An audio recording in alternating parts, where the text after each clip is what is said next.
What does a 19th century Abe Lincoln have to do with a convention room filled with 21st century caterers? Well, about as much as he has to do with a California state prison classroom filled with wife beaters and drug dealers. Hi, my name's Arnold Kunst, now a certifiable Abe Lincoln junkie. For 13 years, I was the teacher in that classroom, and I learned early on that my guys cried out for a meaningful role model, and who better than Abe Lincoln? So every morning, before the work of the school day began, I would read them without comment a short story about or quote from Abe Lincoln and a quote from one other person. Every morning. Drip, drip, drip. With time, it became clear that through sheer dumb luck, I had stumbled on a brainwashing strategy that simply couldn't fail if pursued sufficiently.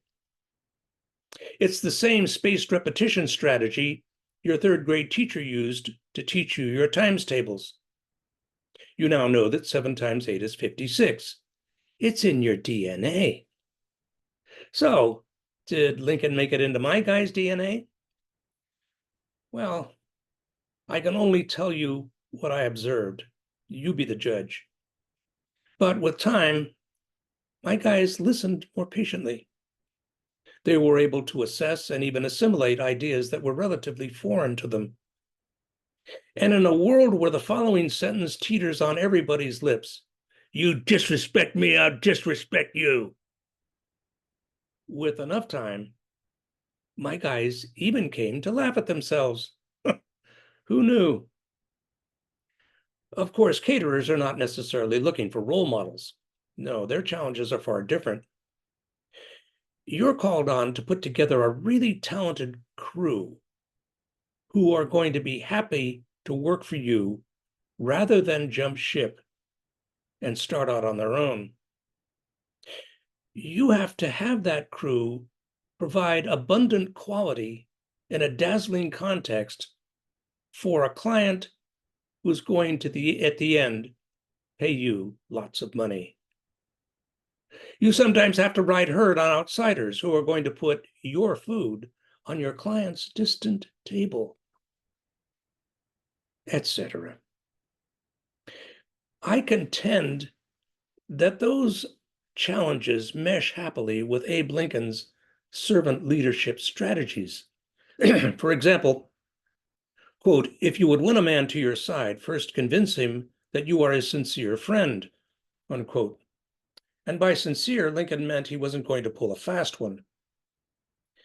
His non-judgmental ethos meant that his logic was invariably based on fact, was succinct, respectful, incontrovertible.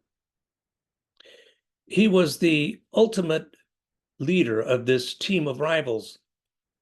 Initial bi-weekly cabinet meetings that degenerated into mini civil wars eventually morphed into, well, I have an idea.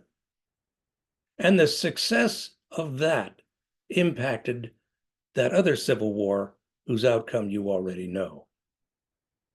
And finally, that reminds me of a story. Lincoln's bubbly, ever-present sense of humor was not just his emotional lubricant, but also served as his portal to sanity. We're going to put Abe Lincoln right in the middle of that room. Admittedly, it won't be a prison classroom, but should be just as much fun. I look forward to seeing you there. Thanks for your time.